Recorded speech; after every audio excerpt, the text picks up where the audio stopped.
One of the least appreciated factors influencing significant gifts is the amount of lead time required.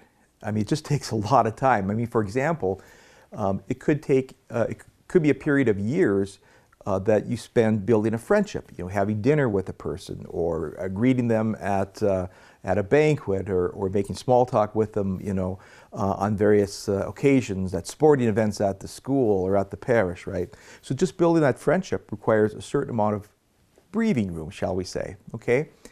Then when it comes time where your church or your school or your apostolate needs to do something big, you may, having built that relationship with that person, invite them to take part in, for example, a blue ribbon task force that's studying the issues facing the organization and coming up with possible solutions. And that typically happens a period of 6 to 9 months before actually launching a capital campaign. But even if that person is involved in that process and they know that it's probably leading toward a capital campaign, what I've discovered is even, say, 3, 6, or 9 months advance notice typically is not enough time for that person to plan properly to make sure that you get the lead gift. Now I'm talking about the kind of gifts that are the once or twice in a lifetime gifts, right? The $1 million gifts, the $500,000 gifts. The bigger the gift, the more lead time that's required. Now, why is that? Recall our discussion from a previous video about the number of nonprofit organizations for every one lead gift individual. I mean, it's like 20 to 1 or 40 to 1. There's like 40 organizations that would love a lead gift of $500,000 or $1 million for every one individual capable of making a gift of that magnitude. I mean, it's a pretty startling ratio. That's why, if you're thinking of asking somebody for a lead gift, recognize that they usually need a lot of lead time. And here's why. Chances are probably pretty good that one of those other 20 or 40 organizations has already asked the person for a lead gift. And chances are also probably pretty good that he's already committed to somebody and making a pledge that's perhaps over a 5-year period. And so essentially what you have to do is you have to give them enough lead time so that they can put you into their charitable budget, a couple years down the road.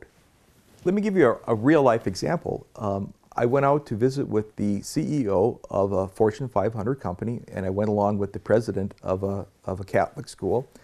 And the gentleman could not have been more gracious. He knew the president knew him. They had a very cordial relationship. He had a daughter at the school, and so they interacted, not infrequently.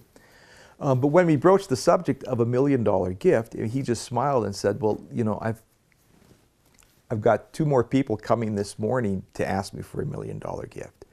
I mean, so that's the reality. That's the reality of being a CEO of a Fortune 500 company. I mean, somebody capable of making one of those lead gifts of, $500,000 or $1 million. I mean, there is a line out the door of people waiting to ask you for a 7-figure gift. Let me paint a picture of how that informal conversation might occur and what it might look like.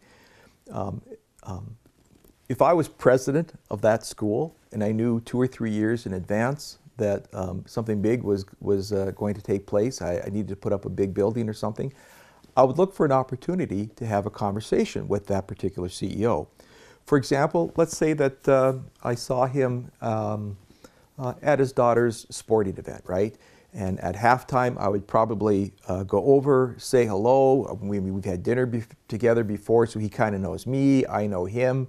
And as president, I would say to him, do you have a couple minutes? I'd like to show you something, during halftime. So I bring him out of the gymnasium. We walk into the green space in back of the Catholic high school.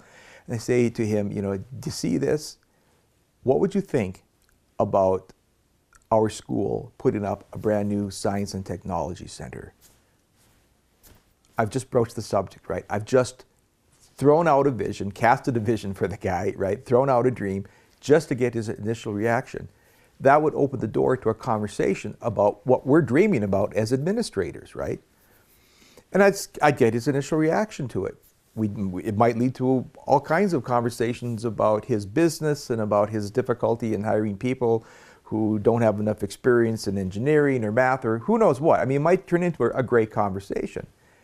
And on the way back into the gymnasium, now that halftime is over and I'm bringing him back so you can see the rest of his child's sporting event, I would say to him, you know, when the time comes, would you be interested in getting involved? And the reason I would throw that out there is because it's a very generic, open-ended question, and because it's a very generic, open-ended question, and because it's 2 or 3 years in the future, it's very easy for the person to say yes to that sort of request, right? Now that seems counterintuitive. You think that when you ask somebody to do something, you have to have all your ducks in a row, you know exactly what it is you're asking them to do. That is true if you're asking them to do something in the short term, right? In the next month, 2 months, 3 months. You have to have all your ducks in a row and paint out a picture of precisely what it is you're asking them to do. But in this particular, this is a little nuance about development. Think about this. If it's 2 or 3 years out in the future, you don't have all those plans made yet. You're allowing that person to kind of be part of that planning process, right? You're just kind of throwing it out there. When the time comes, would you be interested in getting involved? Now, who's going to say no to that, especially since you have a child at the school, right? And here's the thing. You don't know what that person is going to say. They may offer you their country club. They may say, well, listen, I know a lot of folks from the such and such community. I will invite them in when it comes time to raise the money, and we'll have a little soiree, you know, at my country club.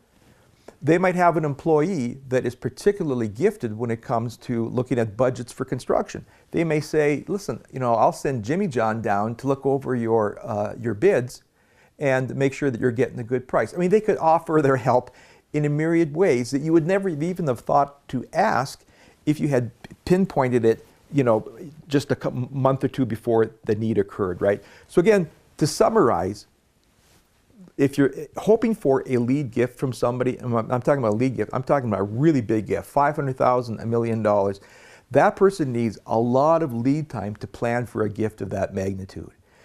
Just inviting them to be part of the campaign leadership at the last minute is typically not enough time. Even having them involved in the case statement process or a blue ribbon study commission or something like that 6 to 9 months in advance, that's not enough time.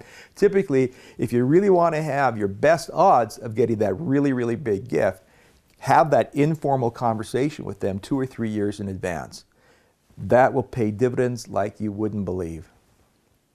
So here's the takeaway from this video. If you're lucky enough to have 5, 10, 15 people in your database that is capable of making a gift of $500,000, $1 million or more, it would be wise to give them an informal heads up on what you're thinking well in advance, 2 or 3 years in advance. Because if they know well in advance that something big is going to be happening, that you're planning for a major capital campaign 2 or 3 years down the road, they will keep that in mind when others come asking for a similar gift tomorrow, next week, next month. Do you see how that plays out? So let's look at this little graphic here. What will give you the best odds of receiving a lead gift prospect's best gift? So look at this little chart here. Years in advance, become friends. 2 to 3 years in advance, as we've discussed in this video, give them an informal heads up. About 9 months to a year in advance, have some formal involvement. Invite them to help you study the issues, propose solutions, be part of the case statement process or a blue ribbon task force. Then 3 months in advance, ask them to be part of the campaign leadership. You may ask them to chair the campaign, for example. And then at the campaign kickoff, certainly make sure that you find a date where they can attend and enjoy the camaraderie of all the people who care deeply about your organization. This is the ideal sequence, and I know we don't live in an ideal world. I mean, you may not have 2 or 3 years lead time to prepare for a capital campaign. You may be watching this video and it's almost upon you. All I'm saying is the learning point here is recognize that the more lead time you have and the more involved that person is, the greater the odds that you will be getting the person's absolute best gift.